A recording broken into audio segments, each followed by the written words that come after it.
Episode की शुरुआत वहीं से होती है जहाँ पे जंगशान पेरिस पहुँच जाती है। वहाँ पर पम्पकिन होती है, उसे देखकर वो बहुत खुश होती है।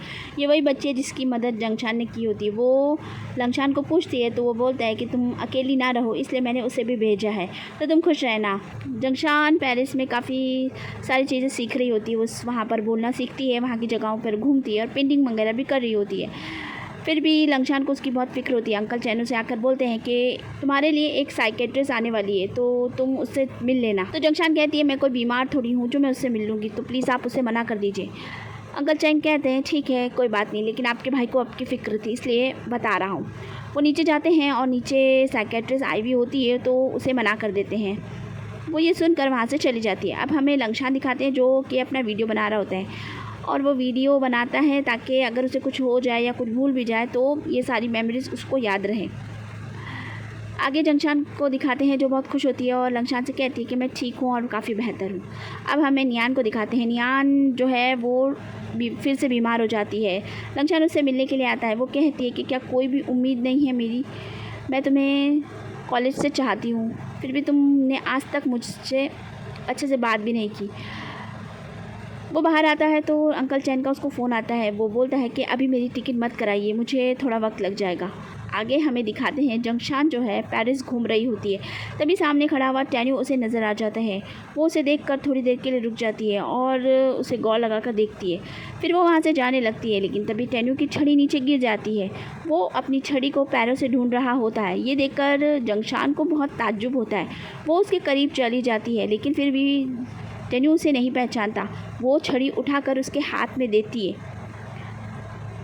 टेन्यू उससे वो छड़ी लेकर उसे शुक्रिया कह के आगे चला जाता है। वो इस तरह चल रहा होता है। ये देखकर वो समझ जाती है कि टेन्यू की आंखों की रोशनी नहीं है, और ये देखकर वो बेचारी बहुत ताज्जुब में आ जाती है और समझ नहीं पाती आखिर क्या बोलूँ। वो उसके पीछे पीछे जाती है। अंकल चैन्स वहाँ पे मिल जाते हैं। वो बोलते हैं कि अब तुमने सब देख ही लिया है तो ठीक है, लेकिन अब ये जगह सही नहीं है बात करने के लिए, चलो हम कहीं और चलते हैं, तुम हमारे साथ आ सकती हो।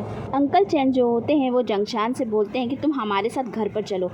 वो अपने साथ पम्पकिन को भी ले आती है। अंकल चैन जो होते हैं पम्पकिन को टेन्यू के पास लेकर आ जाते हैं और वो उससे कई प्यारी प्यारी बातें करती है। टेन्यू उसकी आवाज़ सुनकर बहुत खुश होता है। वो उसे अपनी गोद में बिठाता है और बहुत लाड करता है और पूछता है ये कहाँ से आ गई। तो अंकल चैन बोलते हैं कि लंगशान ने यहाँ पर एक घर ख़रीदा हुआ है, तो वो शायद आने वाला है, इसीलिए उसी के साथ आई होगी। टेन्यू कहता है चलो ठीक बात है। वो बाहर जाती है तो अंकल चंद उसे बताते हैं कि जब टेन्यू को पता चला था कि उसकी आंखों की रोशनी नहीं है, वो बेचारा बहुत घबरा गया था। वो हर जगह तोड़-फोड़ कर रहा था। उसे समझ ही नहीं आ रहा था कि वो क्या करेगा अब आगे। बहुत मुश्किल से संभाला है मैंने उसको, और इसीलिए उसने तुम्हारे साथ ऐसा सलूक किया था, और उसके बाद वो यहाँ पर आ गया। ये सारी बातें सुनने के बाद जंगशान बोलती है कि मैं उसके साथ रहना चाहती हूँ, उसकी देखभाल करना चाहती हूँ, तो प्लीज़ आप मुझे इजाज़त दे दें ये करने के लिए। अंकल चंद बोलते हैं क्या तुम संभाल पाओगी, और उसे पता चल गया तो? वो कहती नहीं, उसे कभी पता नहीं चलेगा कि मैं जंगशान ही हूँ। अंकल चंद मान जाते हैं। वो बाहर जाती है और बैठ जाती है और काफ़ी देर तक सोचती है कि उसने मेरे लिए इतना कुछ किया। मैं उसे बताना चाहती हूँ कि मैं भी उससे प्यार करती हूँ, उसे कितना समझती हूँ। मैं उसे वो हर खुशी देना चाहती हूँ जो मैं दे सकती हूँ। मैं पूरी जी जान लगा दूँगी। ये सारी बातें वो बैठकर आराम से सोचती है, और अगले दिन वो पहुंच जाती है। अंकल चैन्स जो है टेन्यू से कहते हैं कि आज मैंने तुम्हारे लिए एक नई मेड और रख ली है। तो वो बोलता है कि मैंने आपसे मना किया था ना, मुझे नहीं चाहिए कोई मेड वेड। तो वो बोलते हैं कि ये गूंगी है, बोल नहीं सकती। तो वो कहते हैं कि तो फिर मैं क्या करूँगा उसके साथ में, मैं कैसे बात करूँगा। वो कहते हैं अरे अरे मैं तो झूठ बोल रहा था, वो बोल सकती है, और पता है वो बिल्कुल जंगशान जैसी दिखती है। तो टेन्यू कहता है कि अंकल चैन अब झूठ बोलने की बहुत हद होती है। आप हमेशा मुझे ऐसे ही बोलते हो। आपने कितनी मेड्स बुलाई है और हमेशा आप बोलते हो कि वो जंगशान की तरह दिखती है, लेकिन वो कोई छोटी होती है, कोई मोटी होती है, कोई कैसी होती है। आप मुझसे झूठ बोलना बंद कर दीजिए। तो वो पम्पकिन बाजू में बैठी होती है, उसको बोलता है क्या तुम्हें यहाँ पे जंगशान नज़र आ रही है। जंगशान इशारा कर देती है तो वो बोलती है नहीं नहीं नज़र आ रही है। टेन्यू बोलता है चलो ठीक है बोल कर दिखाओ। जंगशान बोलकर बताती है तो कहता है आवाज़ तो ठीक ही लग रही है। फिर वो उसे अपने करीब बुलाता है और करीब बुलाकर बोलता है पम्पकिन से क्या ये तुम्हें जंगशान जैसी लग रही है। तो वो कहती है हाँ जंगशान दीदी जैसी ही लग रही है। तो टेन्यू कहता है बच्चे कभी झूठ नहीं बोलते हैं, ठीक है आप इनको रख लीजिए। जंगशान जो है अपने आप को नौकरी देने के लिए शुक्रिया अदा करती है उन लोगों का। जंगशान बोलती है कि मैं कल से ही काम पर आ जाऊंगी और ये कहकर वो वहाँ से चली जाती है। अंकल चैन जो होते हैं जंगशान के साथ में बैठे होते हैं और वो बताते हैं कि टेन्यू जो है कभी कभी तो बहुत खुश रहता है, कभी कभी उदास हो जाता है और कभी कभी बिल्कुल बच्चों की हरकतें करने लग जाता है। इसलिए तुम ध्यान रखना, वो उसका मूड हमेशा बदलता रहता है, तो तुम थोड़ा सा ध्यान रखना इस बात का, तो ठीक रहेगा तुम्हारे लिए। वो कहती है जो कुछ भी हो मैं उसके साथ हमेशा रहूँगी और वो उसको बहुत अच्छे से देखभाल करने लग जाती है। वो उसके साथ घूमती है, बाहर जाती है, उसके साथ बहुत मज़ा करती है। वो भी बहुत ही ज़्यादा उसके साथ मजाक कर रहा होता है और अंकल चेन को छेड़ने का एक भी मौका नहीं छोड़ता है। अंकल चेन सब जानते हैं इसलिए वो उसे कुछ भी नहीं बोलते हैं। अगले दिन जंगशान नहीं आती है। टेन्यू उसके बारे में पूछता है और पूरे दिन उसके लिए ही सोचता रहता है। अगले सीन में शाओजू जो है अपने घर पर आती है। उसकी माँ वहाँ पर नहीं होती, वो अपनी माँ को ढूंढने के लिए बाज़ार में चली जाती है। उसकी माँ बाज़ार में होती है और एक फल वाले से सेब खरीद देती है, लेकिन उसके पास पैसे नहीं होते। तभी वहाँ पर शाबू आ जाता है और वो उन्हें फल दिला देता है। वो साइड में बिठाकर उन्हें खिला रहा होता है। तभी वहाँ पर शाओजू आ जाती है और ये लोग सारे घर पहुँच जाते हैं। घर पहुँचने के बाद शाओबू बोलता है कि देखो मुझे पता है तुम मेरी कोई मदद नहीं लेना चाहती, लेकिन क्या मैं तुम्हारी माँ का ख्याल रख सकता हूँ जब तुम बाहर जाकर काम करोगी। पहले तो वो मना करती है, लेकिन उसके मनाने पर वो मान जाती है और दूसरे दिन से ही शाओबू जो है उसकी माँ का ध्यान रखने लग जाता है। वो थोड़ी सी खुश नज़र आती है। सीन यहीं पे कट हो जाता है। जंगशान को दिखाया जाता है जो टेन्यू की बहुत ज़्यादा देखभाल कर रही होती है। वो टेन्यू को एक पल के लिए भी अकेला नहीं छोड़ती है, उसके साथ हमेशा रहती है और उसके साथ अच्छे से ही बात करती है, उसे खाना खिलाती है, उसके साथ बातें करती है। इस तरह इनका टाइम गुजर रहा होता है। जंगशान जो है टेन्यू के साथ रहने की वजह से घर पर लेट पहुंचती है। अंकल चैन उसे पी देती है और सीन यहीं पे कट हो जाता है। अगले सीन में हमें दिखाते हैं आगे टेन्यू से मिलने के लिए वही साइकेट्रिस्ट आती है। वो टेन्यू के साथ बहुत अच्छे से बात करती है, उसके बारे में जानकारी लेती है। पीछे खड़ी जंगशान को पता चलता है कि ये डॉक्टर लू की गर्लफ्रेंड है। अब वो टेन्यू से पूछती है कि अगर ऐसा हो जाए कि जंगशान किसी और से शादी कर ले और उसके बच्चे हो जाए तो फिर तुम क्या करोगी। तो टेन्यू कहता है कि मेरी आंखें जैसे ठीक होगी, कोई फ़र्क नहीं पड़ता उस वक्त उसकी शादी हो गई हो या उसके बच्चे हो गए हो, मैं उसके पास जाऊंगा और उससे शादी कर लूँगा। ये सुनकर जंगशान भी थोड़ी आगे डॉक्टर वहाँ से चली जाती है। मशीन को दिखाया जाता है जो कि टेन्यू को फ़ोन करती है और कंपनी के हालात के बारे में बताती है। ये दोनों मिलकर एक प्लान बनाते हैं और उसके तहत ये लोग सारे लोगों को अपने अंडर में कर लेते हैं और पता भी नहीं चलता है। टेन्यू जो है सब लोगों से अच्छी तरीके से बात करता है, ऐसे दिखाता है जैसे उसकी आंखों को कोई नुकसान नहीं हुआ है और अंकल चैन जो होते हैं वो इस बारे में उसकी मदद कर रहे होते हैं। इस तरह सारे लोग उल्लू बन जाते हैं और शिन और टेन्यू मिलकर अपनी कंपनी को बचा लेते हैं और अपने दादाजी के पोजीशन को भी हर्ट नहीं होने देते हैं। आगे शिन जो है टेन्यू को शुक्रिया बोल रही होती है कि इतना अच्छा आइडिया देने के लिए।